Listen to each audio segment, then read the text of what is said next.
की जो अवाम है उसके साथ अच्छा पाकिस्तान की अवाम तो बहुत सादा है। हम बड़े हो रहे थे, हमें नहीं पता कश्मीर का, हमें इन मसाइल का नहीं पता था।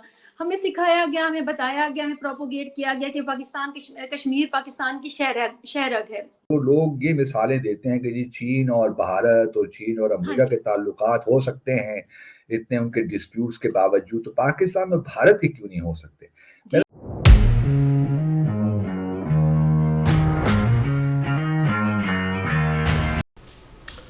दोस्तों, आज जो वीडियो मैं आपके लिए लेके आया हूँ वो पाकिस्तान से है और हमारा इफ्तिकार ऑफिशियल यूट्यूब चैनल से है। हमारा जी का एक शो है सोचता पाकिस्तान। उस शो पे वो अब्दुल बासित साहब के साथ कश्मीर इशू पे डिस्कशन हो रहा है। दोस्तों, अब्दुल बासित साहब को तो आप सब जानते ही होंगे। अब्दुल बासित साहब एक्स पाकिस्तानी डिप्लोमेट है। उन्होंने पाकिस्तानी फॉरेन सर्विसेज में काम किया है। वो भारत में भी ऐसे पाकिस्तानी हाई कमिश्नर रह चुके हैं फ्रॉम 2014 टू 2016। बासित साहब पर मेरी पर्सनल ऑब्जर्वेशन यह है कि जब भी कोई इंडिया रिलेटेड टॉपिक पे डिस्कशन होता है तो बासित साहब का व्यू बहुत ज़्यादा बायस्ड होता है। और जैसे कि आप सभी जानते हैं, जब भी पाकिस्तान में इंडिया पाकिस्तान रिलेशन टॉपिक पे कोई भी डिस्कशन होता है तो वैसे में फैक्ट्स और न्यूट्रल हिस्ट्री को हमेशा दरकिनारे किया जाता है और पाकिस्तान से हमेशा एक फॉल्स नैरेटिव सामने आता है। विचार में जब भी हम इंडिया पाकिस्तान रिलेशन पे बात करते हैं और उस डिस्कशन में फैक्ट्स और न्यूट्रल हिस्ट्री को कंसिडर नहीं किया जाता है तो फिर वो डिस्कशन और कुछ नहीं बल्कि एक प्रोपेगेंडा होता है। तो दोस्तों, शुरू करते हैं। मैं वीडियो के बीच बीच में अपना पॉइंट ऑफ व्यू भी आपके सामने रखता जाऊंगा। तो चलते हैं वीडियो की तरफ। तो मुझे ये आपसे पूछना था कि मुझे ये चीज़ समझ नहीं आ रही कि आजकल जो कश्मीर है, पाकिस्तान की जो अवाम है उसके साथ अच्छा पाकिस्तान की अवाम तो बहुत सादा है। पाकिस्तानी अवाम सादा नहीं, पाकिस्तानी अवाम को पिछले 76 सालों में पाकिस्तान की मेन मीडिया, मिलिट्री और पॉलिटिशियंस ने इंडिया हेट का चूरन खिला खिला कर बेवकूफ़ बना के रखा है। हम बड़े हो रहे थे, हमें नहीं पता कश्मीर का, हमें इन मसाइल का नहीं पता था। हमें सिखाया गया, हमें बताया गया, हमें प्रोपोगेट किया गया कि कश्मीर पाकिस्तान की शहरग है। हम पूरी आवाम को बता दिया गया और उसके बाद हम 5 फरवरी हम लोग मनाते हैं, कश्मीर डे मनाते हैं। हम धूप में भी खड़े होते हैं 2 घंटे। हमें एक किस्म का, आप जानते हैं कि हमारे माइंड वॉश किए गए और कश्मीर को शहर बनाया गया। व्हाटसोएवर आप मुझसे बेहतर जानते हैं। मैं ये जानना चाहती हूँ कि इस ऑब्सेशन का जो है, इसका आगे क्या नताइज क्या है पाकिस्तान के पास? उसके पास आगे ऑप्शंस क्या हैं जो पाकिस्तान की जो भी स्टेट ने, पॉलिटिशियंस ने हमें एक ऑब्सेशन दी है अवाम को, इसका आगे फ्यूचर क्या है? आपने सादलो का लफ्ज इस्तेमाल किया तो मुझे एक शेर याद आ गया कि बहुत ही सादा है अच्छा। तू और ज़माना है अय्यार। बहुत ही सादा है तू और ज़माना है अय्यार, खुदा करे कि तुझे शहर की हवा न लगे। तो बात वाह वाह सर, वाह। कश्मीर का जहाँ तक ताल्लुक है ना हमारा, देखिए ये एक इशू है जो कि मैं ज़ाती तौर पे मेरी राय ये, और जब मैं सर्विस से भी था तो मैं इसके बारे में बड़ा वोकल था। बहुत से लोगों का आपकी तरह ख्याल है कि ये हमें बताया गया कि जी कश्मीर शहरग है और अब इससे किस तरह हमें कोट अनकोट जान छुड़ानी चाहिए, आगे बढ़ना चाहिए, भारत के साथ ताल्लुकात हमारे लिए बड़े अहम हैं। कोई देखिए इनकार नहीं करता कि भारत के साथ हमारे ताल्लुकात अच्छे होने चाहिए, हम खालिद की तिजारती तरह रहना ताल्लुकात। चाहिए। आपने सुना, एक्सप्रेशंस देखा। इन्हें इंडिया के साथ रिलेशन चाहिए, वो भी सिर्फ अपने मुफाद के लिए, ट्रेड रिलेशंस। क्योंकि पाकिस्तान को पता चल चुका है कि उन्हें इस फाइनेंशियल क्राइसिस से निकलना है तो इंडिया का साथ ज़रूरी है, जो इमरान खान ने खुद अपने हाथों से तोड़े थे। सब देखिए तिजारती ताल्लुकात वैक्यूम में नहीं होते। हमारा जो लोग ये मिसालें देते हैं कि जी चीन और भारत और चीन और हाँ अमेरिका के जी। ताल्लुकात हो सकते हैं इतने उनके डिस्प्यूट्स के बावजूद, तो पाकिस्तान और भारत के क्यों नहीं हो सकते? जी मेरे जी ख्याल में बिल्कुल। ये लोग जो हैं, मैं किसी का नाम नहीं लेता लेकिन सर क्वेश्चन मैं भी ये ये है। कहती हूँ इन लोगों में। अच्छा, आप भी यही कहते हैं, फिर मुझे बड़ा एहतियात से काम लेना पड़ेगा आज। अच्छा देखिए, पाकिस्तान और भारत की एक हिस्ट्री है। पाकिस्तान और भारत कोई आम ममालिक नहीं है। ये हम तारीख में एक साथ रहे हैं। मुसलमानों ने इस बर्रे सगीर में तकरीबन 1200 साल हुकूमत की है और एक बड़ा एक और उसी जुल्म की हुकूमत को भारत के वीरों ने रौंदते हुए अफगानिस्तान तक अखंड भारत का निर्माण किया था। ये बात ये पाकिस्तानी बहुत आसानी से भूल जाते हैं। एक हमारा तारीखी पहलू है, पर्सपेक्टिव है चीज़ों को देखने का। तो ये वो ताल्लुकात नहीं है। और फिर आप जानती हैं कि जो पाकिस्तान बना, किस तरह उसकी ऑपोजिशन भी हुई। पाकिस्तान एक नया मुल्क है और इसको बनाने में भी बहुत मसाइल हुए, जब जानते हैं। तो उसको जो पुराने जो दूसरी एनोलॉजीज़ हैं, वो मुझे कोई मिलती नहीं हैं पाकिस्तान भारत के दरमियान। हमारे ताल्लुकात में एक लिहाज से बहुत ऐसी चीज़ें हैं जिनको हम इतनी आसानी से नहीं कर सकते। जहाँ तक कश्मीर का ताल्लुक है, जी देखिए कश्मीर का हम एक यूनाइटेड नेशंस पे भारत लेकर गया उसको, उसकी कुछ जो भी वजूहात हों, वो हम डिस्कस कर सकते हैं अगर आप चाहें। जी लेकिन भारत ने एक कमिटमेंट दी कि हम यहाँ प्लेबिसिट करेंगे। पाकिस्तान ने भी एक कमिटमेंट दी। पाकिस्तान ने कमिटमेंट दी, लेकिन पाकिस्तान का इंटेंट हमेशा कश्मीर हड़पने की है, क्योंकि पाकिस्तान को पता है कि कश्मीर पर पाकिस्तान का कोई लीगल स्टैंड नहीं है, क्योंकि कश्मीर के रूलर महाराजा हरी सिंह ने एक्सेशन डॉक्यूमेंट इंडिया के हक में साइन किया है। और इसी वजह से पाकिस्तान ने इंडिया के साथ 3 बार युद्ध किया और तीनों बार उन्हें मुंह की खानी पड़ी। वो तो 1947 में वेस्ट के बायस्ड इंटरेस्ट की वजह से हमें सीज फायर करना पड़ा और कश्मीर का कुछ हिस्सा पाकिस्तान के पास रह गया, जिसे हम आज पाकिस्तान ऑक्युपाइड कश्मीर कहते हैं। अब ये अगर टेरिटोरियल मसला होता, कोई ज़मीन का मसला होता, तो मैं कहता चलिए जी आगे बढ़िए। जी लेकिन ये तकरीबन 12 मिलियन जो मकबूजा कश्मीर में लोग रहते हैं, उनका मसला है। मेरे हिसाब से कश्मीर इशू इंडियन कश्मीर का नहीं, बल्कि जो कश्मीर पाकिस्तान ने इलीगली ऑक्यूपाई करके रखा हुआ है पिछले 76 सालों में, उसका है, वहाँ के मूल निवासी लोगों का है, क्योंकि पाकिस्तान ने 76 सालों से उन्हें गुलाम बना के रखा है। पाकिस्तान कश्मीर के सारे रिसोर्सेज यूज़ करता है और उसका हिस्सा भी वहाँ के कश्मीरियों को नहीं मिलता, बल्कि 76 सालों में पाकिस्तान ने पीओके में कोई डेवलपमेंट का काम नहीं किया है, वहाँ के कश्मीरियों को कोई फैसिलिटी नहीं दी है। इस रियलिटी चेक को जानने के लिए ये कुछ क्लिप्स देखिए। जम्मू कश्मीर के हर बंदे ने आज तक पाकिस्तान का झंडा उठा के पाकिस्तान के नारे लगाए। आज तक हर बंदे ने वहां पे पाकिस्तान के नारे लगाए, पाकिस्तान पाकिस्तान किया। जम्मू कश्मीर के लोगों को क्या मिला? आज तक आजाद कश्मीर के लोगों ने बिना कुछ कहे कुछ सोचे आज तक पाकिस्तान के साथ दिया, हर चीज में हर मैदान में पाकिस्तान पाकिस्तान किया। हम लोगों को क्या मिला? बिना किसी लालच के। तुम में से तो कुछ वो लोग हैं जो कश्मीर तक नहीं गए, उनको ये तक नहीं पता कि कश्मीर में है क्या।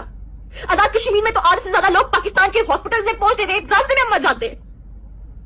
कश्मीर से पाकिस्तान तक आने के लिए 5 घंटे 8 घंटे का सफर तय करके एक एयरपोर्ट पे जाना पड़ता है। अगर चलिए वो भी जिंदगी आराम से गुजार रहे होते तो मैं कहता चलिए आगे चलिए।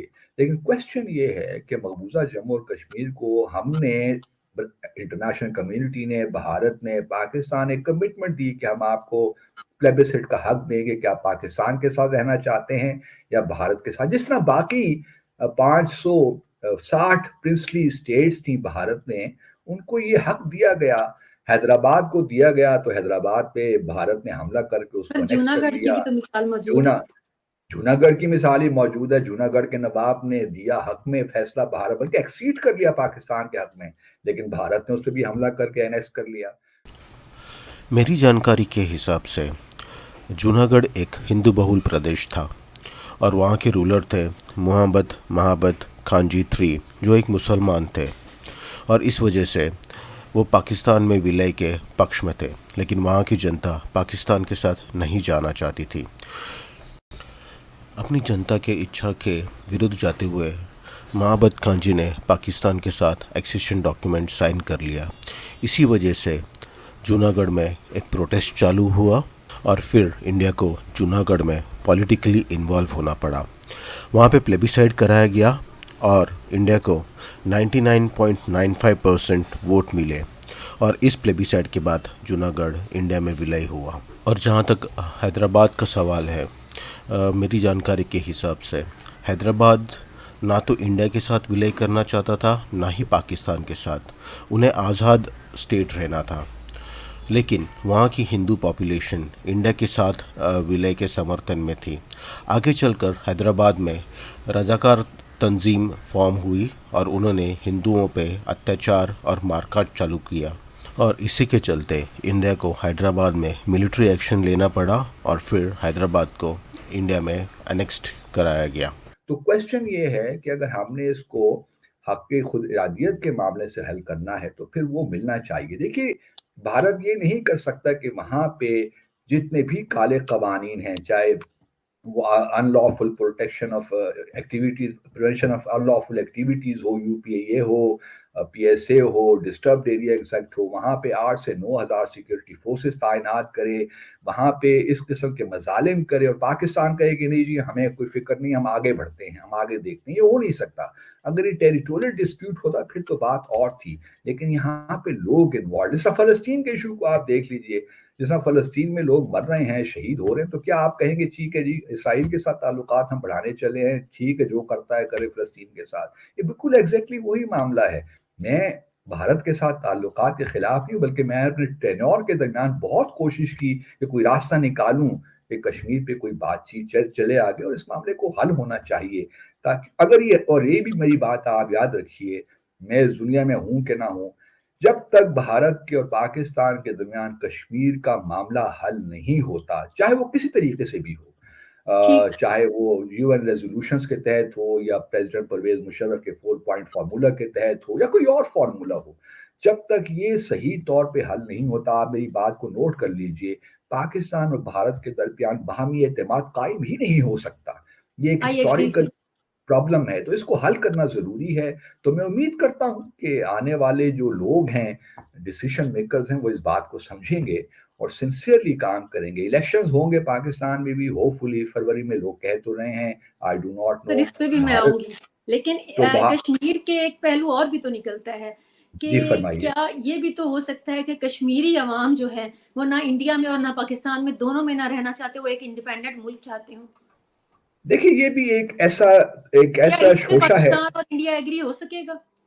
देखिए, ये तो बात की बात है ना हमारा। देखिए, पहले तो क्वेश्चन ये है कि क्या आया इंडिया ये बात तस्लीम करता है कि ये एक डिस्प्यूट है और इसको मुज़ाकरात के ज़रिए हल होना चाहिए।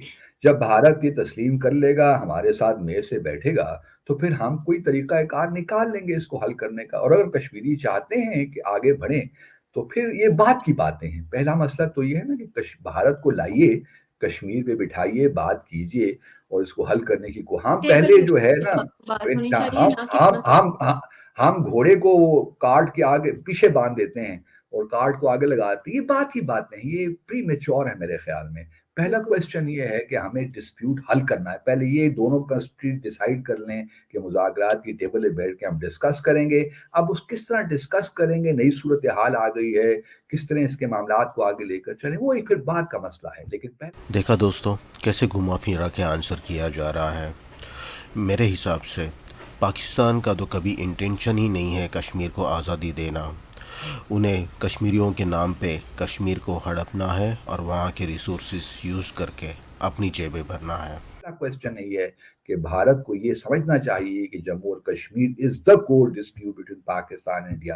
देखिए, पाकिस्तान भारत जब बने 1947 में, तो उसमें तो एक ही तकरीबन डिस्प्यूट था, यही कश्मीर। जी। उसके बाद बाकी बाकी और देखिए, कायद आज़म मोहम्मद अली जिन्ना ने अपना घर जो है मुंबई में, वो नहीं बेचा, दिल्ली में अपना घर बेच दिया था उन्होंने, लेकिन जी। जी। मुंबई में जो है जी भी, वहां घर उनका रेंट भी उन्होंने उनको मिलता रहा था और उनकी और नहीं, मुंबई में तो उन्होंने ये सोचा था कि मैं आता जाता आता रहूंगा, जाता। हमारे ताल्लुकात बढ़ूंगा, मैं अपने घर भी जाऊंगा मुंबई।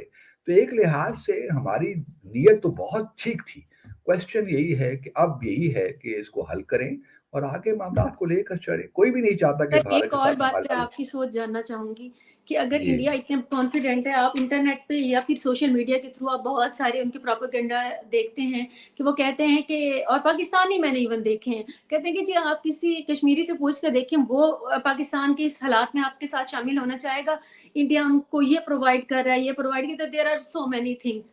तो मैं हमेशा एक बात सोचती हूँ कि अगर इतना कॉन्फिडेंट है इंडिया कि वो लोग बहुत कुछ प्रोवाइड कर रहे हैं, they are giving them everything, every freedom, और एटलीस्ट उनको पता है कश्मीर की आवाम को कि पाकिस्तान में उनका कोई फ्यूचर नहीं है, इंडिया में है, तो वो क्यों नहीं करवा लेते ये वोटिंग के? क्या वो किनके साथ रहना चाहते हैं अगर वो इतने कॉन्फिडेंट हैं? तो मुझे आप इस प्रोपेगेंडा का थोड़ा बहुत बताएंगे कि अगर वो इतने कॉन्फिडेंट है कि वो सब कुछ प्रोवाइड कर रहे हैं, तो वो ये क्यों नहीं कर रहे हैं? सो सुना दोस्तों, कैसे इंडिया को ब्लेम कर कर अपने खुद का नैरेटिव और प्रोपेगेंडा पाकिस्तान के अवाम के सामने रखा जा रहा है। यूनाइटेड नेशन सिक्योरिटी काउंसिल के कश्मीर कमेटी की रिपोर्ट की जहाँ तक मुझे समझ है, उस हिसाब से तो कश्मीर में प्लेबिसाइड के लिए पाकिस्तानी 76 सालों से रोड़ा बना हुआ है, क्योंकि कमेटी के हिसाब से प्लेबिसाइड के लिए सबसे पहला स्टेप पाकिस्तान को लेना है, अपनी वहाँ पे पूरी मिलिट्री और जो कबालिए टेररिस्ट उन्होंने घुसाए हुए थे उन सबको विड्रॉ करके। और जब इस विड्रॉल से यूनाइटेड नेशन सिक्योरिटी काउंसिल की कमेटी सेटिस्फाई होगी, उसके बाद प्लेबिसाइड के लिए सेकंड स्टेप लिया जाएगा। नहीं, बिल्कुल आप ठीक कह रही है। मेरा भी हमेशा यही सवाल होता है अपने भारतीय दोस्तों के साथ कि अगर आपको इतना एतमाद है कि हाँ कश्मीरी जी। खुश हैं, मकबूजा कश्मीर में लोग खुश हैं और आज़ाद जम्मू और कश्मीर में लोग बहुत पाकिस्तान के जी खिलाफ हैं, बिल्कुल। हाँ, गिलगित बल्तिस्तान है बहुत खिलाफ, तो फिर all the more reason for you यार कि इसको खत्म बिल्कुल। करें, रेफरेंडम कराएं, जान छुड़ाएं, गिलगित बल्तिस्तान भी ले लें, आज़ाद कश्मीर एग्जैक्टली भी सर, ले लें। दैट्स द पॉइंट, दैट्स तो द आप पॉइंट। खत्म करें आप इस मामले को। फिर क्या ज़रूरत है आपको कि आपने 8 से 9 लाख फ़ौजें वहाँ पे रखी हुई हैं, वहाँ पे काले बिल्कुल सर, कवानीन हैं और मेरा भी और यही सवाल है। दोस्तों, इस सवाल का जवाब देने के लिए मैं वीडियो के अंत में कैरोल क्रिस्टीन फेयर का एक वीडियो क्लिप ऐड कर दूंगा। कैरोल क्रिस्टीन फेयर एक यूएस पॉलिटिकल साइंटिस्ट है और उन्होंने इंडिया पाकिस्तान रिलेशन के ऊपर डीप स्टडीज़ की है और इसके हवाले से कुछ किताबें भी रिलीज़ की है। उन्होंने इस सवाल का जवाब एक पाकिस्तानी स्कॉलर को अपने बुक के रिलीज़ के वक्त यूएस में दिया था, जो कि हर पाकिस्तानी को सुनना चाहिए। और 5 अगस्त 2019 के बाद आपने कहा था कि इलेक्शंस करवाएंगे। आज वो 5 साल हो गए हैं, वहाँ पे इलेक्शंस भी आप नहीं करवा रहे। आपने स्टेट को यूनियन टेरिटरीज बना दिया 2। तो ये तमाम इकदाम किस लिए हैं? अगर आपको इतना एतमाद है तो लेट्स गो अहेड एंड तो hold a basically plebiscite. Propaganda game चल रही है ना, बेसिकली मीडिया के थ्रू जंग लड़ी जा रही है, मीडिया के थ्रू मिसगाइड किया जाता है लोगों को। लेकिन एक सादा सा सवाल जो आप और मैं कर रहे हैं उसका जवाब नहीं दिया जाता कि अगर आप इतने पुरएतमाद हैं और आपने इतना उनको मुतमईन रखा हुआ है और वो पाकिस्तान से इतना जिच हैं और पाकिस्तान के हालात आपने उनको दिखाए हुए हैं कि पाकिस्तानी तो मर रहे हैं, वहां पे तो दहशतगर्दी है, तो चले आप कॉन्फिडेंस के साथ ये एक कदम बढ़ाएं। तो हमारा Okay, जी I want to को call on इस this वीडियो क्लिप gentleman में right अपने here. क्वेश्चन का आंसर ज़रूर मिल जाएगा। Thank you. My name is Hitisham and I'm a Fulbright scholar here in the United States. Of course, I haven't read the book, but my observations are based on the presentation made by Christine.